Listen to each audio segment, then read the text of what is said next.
What is up, everyone? JD here. I hope you're doing well today.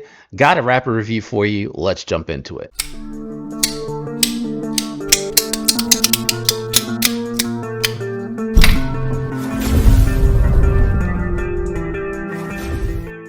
All right, guys. So we are looking at two knives today. It is a rapid review, but we're checking out two, not quite as many as I normally do in the rapid review. And I'm going to start it off with the Rosecraft Beavercraft, right? Beavercraft. I don't know why I was doubting myself. Yes. Beavercraft Barlow. I've been playing with it and messing with it and totally just blanked on the name. But Rosecraft continues to do a really good job. I really like the smoke gray. I think this is bone on here, but I'm not 100% sure on that. The only reason I say that is because I don't see that anywhere where it's listed where I've looked, but it could be that I just missed it. You got a Wharncliffe D2 blade shape on here. You got steel bolsters. You're able for me to get just 3.5 fingers on here, which for me, for modern traditional, is fine. Because again, this is like a gent carry. I'm more or so using this to get into my mail, open a box or package that has come in the mail, cutting some loose string. Maybe if I need to do like a trace cut or something like that, I can do that with a pinch grip on the table very comfortably. Nice satin finish, belt satin, machine satin finish on here. Looks very nice. They do such a good job with the quality and construction on here. Just a beautiful gents knife. I had mentioned in the unboxing, it kind of reminded me, oh, the walk and talk on that is so good, of my Lusahachi. Similar handle shapes, but obviously a clip point with a very low tip versus the Wharncliffe blade shape on there, and a little bit smaller. I thought it was going to be about the same size, a little bit smaller. I wish I could get this on here. That would be sweet. I really like that smoke gray. And then just for another reference, wow, the pull on that, so strong. Here it is against my modded QSP Hedgehog from Traditional Pocket Knives. Satu Dave did the Wharncliffe on there to get rid of the rhino nose on it. But I just wanted to do some quick comparisons on here. I've done so many reviews on the Rosecrafts, and I just think they're phenomenal value for money. And I really do enjoy them and appreciate them. They're so easy to recommend. They're very affordable. D2 is going to be great for edge retention. I do recommend when you get these, though, anyone that I have gotten brand new, what I've done is I've just really quick on my Work Sharp field sharpener, just very lightly, just taking it across the edge. I usually do like 2 on each side. You can alternate turns. It really doesn't matter. And that really just touches up any burr or anything that may have been left on when they do their belt sharpening on there. Yeah, I can feel a little bit on that first pass. And then just do like 3 or 4. And what it'll do is it'll get you a little bit of a finer edge without losing too much toothiness on there. I noticed when I was cutting, and I don't think I recorded it. No, I didn't. I was downstairs with this when it came in, and I had finished recording. And when I opened it, I cut with this one and the Kershaw, which I did record, and it had a little bit of too much toothiness to go through the paper finally, but it sawed through the cardboard really nicely. So I usually just do that pretty much with all of them, and they come out really, really nice. But that's the Beaver Creek Barlow from Rosecraft. I just combined all of the names. I tried to combine all the names into one, but I really like this one a lot. Nice little gents traditional. The one I'm really excited to talk about today, though, is going to be the Heist. I really like this one a lot. I've already forgotten the price, so while I'm talking, I'm going to look it up. But S35 VN and G10 with a lot of texturing on this one, on that G10. And they lined it with steel up for the bolster it was steel, sorry, for the crossbar lock, and then it's solid G10, so it's super lightweight. I did verify, and I found it later that you can see made in China, so this is from their budget realm, and you can really tell because it says that on their website, $120 on sale right now, which I think is absolutely reasonable. This is very well done. I really like this one. They've done a great job. There's a little bit of rock, a little bit of rock. They've done a great job with their construction. The rock could be because, it's been in the pass around. There we go. Just a little bit. It just seemed like it needed like an ever so slight turn. No, still a little bit of play. And I think they use small bearings in here, but very comfortable ergos.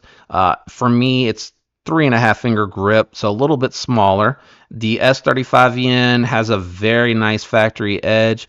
Unfortunately, when you're looking at the actual plunge grind, it actually, when you follow the plunge, it stops right there directly behind the edge. So you're not going to get a ton of sharpening out of here. The good thing is that the lockup for the stop pin happens way back here. So you have all of this that's left. So the lock bar hits way back here. So you have all of this in front of the lock bar. From here up, you have in front of the lock bar. So you could just take that and just notch this out like so. Do like a Chris Reeves type sharpening choil, and that'll get you what you need to get this sharpened. It'd be a really easy mod to do if you're handy at all, and if not, you could probably send it to someone that could do that for you. But very nice size, very comfortable ergos. Again, came with a fantastic factory edge. When I went to test it, it seemed like it still was holding up well going through the paper. I don't know how many people had seen it before me. And then it absolutely destroyed the cardboard. Great pinch grip position too. Got a low enough drop point to where you could comfortably do a little bit of detailed work. If you're doing a lot of detailed trace cutting, this one's not going to probably be for you, because you are going to have to either do a side drop and get that angle low, or you're going to have to like really tilt the wrist to get through that. So I really like that a lot. The tension on the Omega springs is medium. I would call it medium, like a 5 or a 6. They have good traction on their lock bars, not too aggressive, feels very nice. Thumb studs are really good. I love the thumb studs that I've seen on a lot of the Kershaw crossbar lock knives. The action's smooth and buttery. Falls down with just a little, encouragement. I'm slowing it down to kind of show you, but just a little flick of the wrist will get it to go home. And again, it'll probably break in more and more over time. You got a steel reversible fold over pocket clip that works really well. I've never noticed that while cutting. It falls for me in a really good spot where it's in the softer part of my palm, so never really an issue. Very comfortable to grip regardless of the grip that you're using. And I really enjoyed my time with this one a lot. Kershaw doing really good work on this. Now, I think it was steel bolstered around, but I'm thinking I just can't. Okay, yeah, full steel liners. So nix what I said earlier. My apologies. The way that it looked there, the way that it comes up to the G10, it's so recessed. There's actually a pretty good thickness of G10 around it. And the way the G10 landed here, I thought it was just kind of the triangle. And I thought these were just on the standoffs. But then when I looked at the pocket clip, I could see the bolt coming through. So that really, it made sense there. And I'm thinking there's probably a hidden bolt here on this last standoff. I don't know why I didn't realize that earlier. And that is the disadvantage of not being able to disassemble these pass around knives. But let's go ahead. Let's do some size comparisons for this one, because I think this is the one that most people are going to be interested with, and then we'll weigh the knife. All right, we're starting it off with the budget knives today. We got the QSP Ripley here, more full size. I actually have like room left over on this one. And then the CVV X1, which is a 3.5 finger or small EDC. It's like a summertime carry, lightweight carry for you if you got your gym shorts on. And you can see the Kershaw kind of falls right in the middle there. And it is the most expensive on the table. These I think are 65, and then I think these are 55.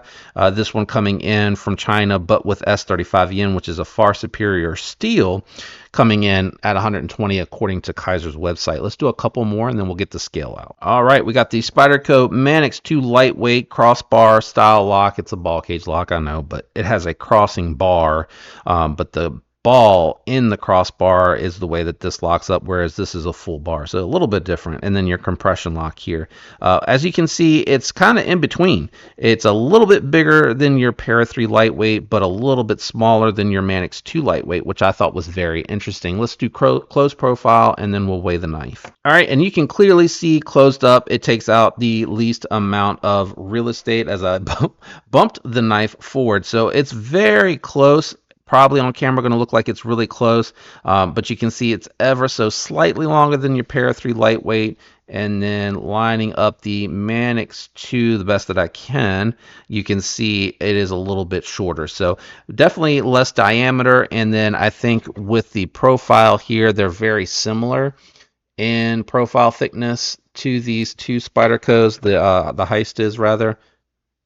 Yeah, very close. I would call that very similar for sure. Let me grab the scale and we'll check the weight on this one. Okay, we got the scale out and on, and the weight on the Heist coming in at 3.2, fairly lightweight, and just for comparison against the Manix 2 lightweight 3.4 and the lightweight Para 3 2.5. So it is landing in between. Just really quick, you can see 3.6 against the Ripley, and again 3.2 on the Heist. So it is pretty lightweight, considering you got full steel liners on there and a crossbar lock. All right, so final thoughts and impressions. So really quickly, I am going to just score out the budget Beaver Creek Barlow. For me, what goes into the score is going to be performance, materials, fit and finish, and price. These I consider more budget, so these for me fall below 7 on the more affordable stuff because you are limited on the materials. That does not take away from the performance of something like a D2 or a 14 C28N or 154 CM. They're phenomenal performers at their price point. It's just you're usually limited to like steel, aluminum, G10, micarta, things that are not as premium as say something like carbon fiber or titanium. Having said that, this is very consistent. Walk and talk's a little bit weaker than it is on my Lusahachi, but I really like the blade shape, the fit, the finish, and everything that you're getting for around less than 60, usually around 50 bucks. So for me, this is going to be a solid 6.1 on the scale. I really like the Beaver Creek Barlow. Let's move it on to the Heist. Same thing, fit, finish, materials, build quality, all of that, performance, ergos, everything that I take into consideration for that. Having said that, Kershaw is doing an excellent job with their crossbar locks. I would say these are very, very comparable to what you would see from Kaiser's clutch lock. Feels very good. Not as stout as what I've seen from some recent QSP crossbar locks, but certainly on par with the clutch lock from Kaiser. Very satisfying experience. It's very easy to ramp up to deploy it. Very solid lockup. Very good performance. Good factory edge. They seem to do well on their heat treat. They make them lefty friendly, lanyard hole, and they do little finishing touches on them that I really like, that just stand out for me, and the way that they finish everything. I've always really appreciated that from Kershaw. Having said that, I still consider this premium budget realm because it is over 100, so 120. So it is in a really tough spot in that 100 to 200 range. It's really, really tough. I think it's solid, but I'm still going to rate this at a 6.7. I almost want to go 6.8, but 6.7 just because we're dealing with G10 here, which is great for a work knife. But what I'm reminding of for me personally, if you had medium hands, like if you have smaller hands, you're going to have lots of room. What I've done, to show what like a medium to large hand would look like, It's just lower down on the knuckles, so I don't have as much hand or knuckle in between. And you can see you'll have some space left over, and this is going to feel really good for you. But if you do have a more full-size hand, you're going to swallow it. You know, it's not going to quite hand fill. So that to me is a little bit of a letdown. I would have appreciated just, you know, a 1/4 inch more to be able to get that full hand on there. But having said that, good weight, nice EDC, great steel. I love this steel. At 120, it's very competitive, but you can get S35 yen and titanium on a Militol for like 150 bucks, 160 bucks. So you can step up to titanium for like, you know, what, $20-$30 more. And I think the Militol might be finished ever so slightly better, but it'd be barely finished better. I would give the edge and blade geometry advantage probably to Kershaw, but again, it would be super close. So I'm landing at 6.7. I think that is a very solid score. This one made in China. I honestly think that if they were able to offer this for like 150 and make it in the US and it still be fit and finish as well, and allow them to still remain profitable. Obviously, I don't want them to go under to meet that criteria. I think I would bump that up to, you know, 7.1, because that would be really impressive at that price for US manufacturing. Having said that, what you're getting for the money that you paid here, I think is, you know, pretty reasonable. Let me know what you think down in the comment below about the heist. Do you agree, yes or no?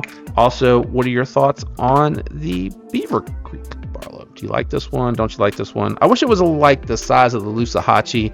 I think if it were the size of that Lusahachi, still 3.5 finger grip for me, but it gives just a little bit more real estate for me with the larger hands, so I do appreciate that. But they can't be all made for me, right? Some of you guys like them smaller, and I totally appreciate it. Y'all can have this one. I'll keep the Lusahachi. Thanks for hanging out to this point of the video. If you enjoyed it, do me a favor, hit that like on your way out. If you're not subscribed, definitely consider subscribing. I'd love to have you follow along as the channel grows. Special thanks and shout out to the channel members out there. I love you all. I hope you have a fantastic week. I'll catch you on the next one. Peace.